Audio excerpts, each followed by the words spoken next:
नमस्कार। चलिए आज बात करते हैं भारत के प्राचीन इतिहास के एक ऐसे दौर की जिसने सचमुच सब कुछ बदल कर रख दिया। ये है महाजनपद काल, जो मोटे तौर पर 600 ईसा पूर्व से 300 ईसा पूर्व तक का समय था। और ये वो दौर था जब भारत की राजनीतिक और सामाजिक तस्वीर हमेशा हमेशा के लिए बदल गई। तो सबसे बड़ा सवाल तो यही है ना, कि आखिर हुआ क्या? कैसे वो छोटे छोटे कबीले, वो जन अचानक से इतने बड़े, इतने विशाल साम्राज्यों में तब्दील हो गए? इस बदलाव के पीछे की कहानी क्या थी? चलिए मिलकर इस फैसिनेटिंग कहानी की परतों को खोलते हैं। तो सबसे पहले आइए समझते हैं कि ये बड़े बड़े राज्य बने कैसे। देखिए, ये कोई रातों रात हुआ जादू तो था नहीं। इसके पीछे कुछ बहुत ही सॉलिड वजहें थी। वजहें जिन्होंने इस जबरदस्त बदलाव की नींव डाली। अच्छा, इस शब्द महाजनपद को ही देख लीजिए, बड़ा इंटरेस्टिंग है। अगर हम इसे तोड़ें तो ये संस्कृत के दो शब्दों से मिलकर बना है। महा मतलब ग्रेट या बड़ा, और जनपद मतलब वो जगह जहां लोग बसते हैं, एक तरह से लोगों के पैर रखने की जगह। तो सीधा सा मतलब हुआ एक बड़ा महान राज्य। यहां पर ना एक कमाल का चेन रिएक्शन देखने को मिलता है। सोचिए, एक डोमिनो इफेक्ट की तरह। और ये सब शुरू कहां से हुआ? लोहे के इस्तेमाल से। जैसे ही लोहे के औजार आए, घने जंगलों को साफ करना आसान हो गया। नतीजा, खेती में जबरदस्त बढ़ोतरी हुई। अब जब अनाज जरूरत से ज्यादा होने लगा, तो जाहिर है सारे लोग सिर्फ खेती तो नहीं करेंगे। तो कुछ लोगों ने दूसरे काम शुरू किए। इससे ट्रेड बढ़ा, नए नए शहर बसने लगे। और भाई, जहां पैसा और शहर होंगे, वहां पॉलिटिकल पावर का सेंटर तो बनेगा ही बनेगा। तो सवाल ये है कि इस पूरे बदलाव के दौर में मेन प्लेयर्स कौन थे? कौन थे वो 16 महान राज्य, वो 16 महाजनपद जो इस नए युग का चेहरा बने? चलिए अब जरा उन पर नजर डालते हैं। ये जो 16 की संख्या है ना, ये हमें मिलती है प्राचीन बौद्ध ग्रंथ अंगुत्तर निकाय में। और ये नंबर 16 इस दौर की पॉलिटिकल स्ट्रक्चर को समझने के लिए बहुत जरूरी है। ये रही वो पूरी लिस्ट, 16 महाजनपद और उनकी राजधानियां।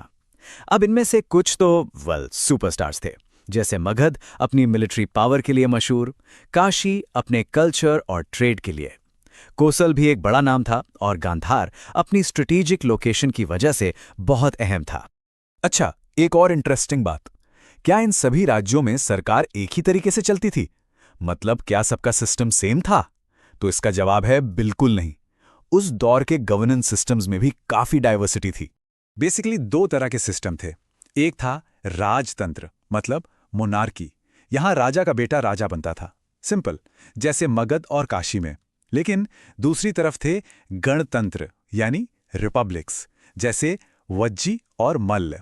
यहां कोई एक राजा नहीं था, बल्कि शासन एक पूरी की पूरी असेंबली के हाथ में होता था। सोचिए, उस जमाने के हिसाब से ये कितना कितना मॉडर्न आइडिया था।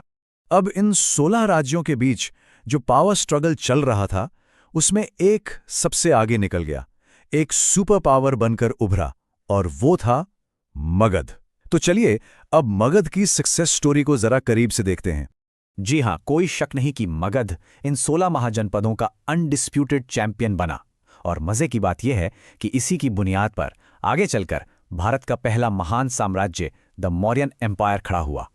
तो मगध की जीत के पीछे का राज क्या था? आखिर वो जीता क्यों? देखिए, इसके 4 मेन रीजंस थे। 1, गंगा के मैदान की उपजाऊ जमीन, मतलब खाने पीने की कोई कमी नहीं। 2, लोहे की खदानें, जिससे बने बेहतरीन हथियार और औजार। 3, गंगा नदी पर कंट्रोल, यानी ट्रेड रूट्स पर कब्जा। और चौथा, और शायद सबसे जरूरी, एक के बाद एक आए मजबूत और एम्बिशियस राजा, जैसे बिंबिसार और अजातशत्रु।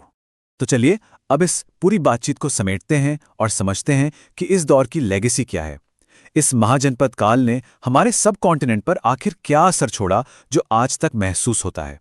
देखिए, इस दौर का असर बहुत बहुत गहरा है। भारत में पहली बार लार्ज स्केल स्टेट्स बने, शहर तेजी से फैलने लगे, ट्रेड नेटवर्क्स दूर दूर तक पहुंच गए। और हां, यही वो दौर था जिसने बुद्धिज्म और जैनिज्म के उदय के लिए एक बैकग्राउंड तैयार किया। और जैसा कि हमने अभी बात की, इसी ने मौर्य साम्राज्य जैसे एक जायंट एम्पायर के लिए स्टेज सेट किया। तो अगर इसे एक लाइन में समेटना हो तो हम कह सकते हैं कि महाजनपद काल वो वक्त था जब भारत में छोटे छोटे कबीला इलाके एक साथ मिलकर बड़े और शक्तिशाली राज्यों में बदल गए। बेसिकली यही इस पूरे दौर का निचोड़ है। और आखिर में एक सवाल जो सोचने पर मजबूर करता है। जरा सोचिए, अगर मगध इतना पावरफुल न बन पाता तो क्या भारत का इतिहास वैसा होता जैसा हम आज पढ़ते हैं?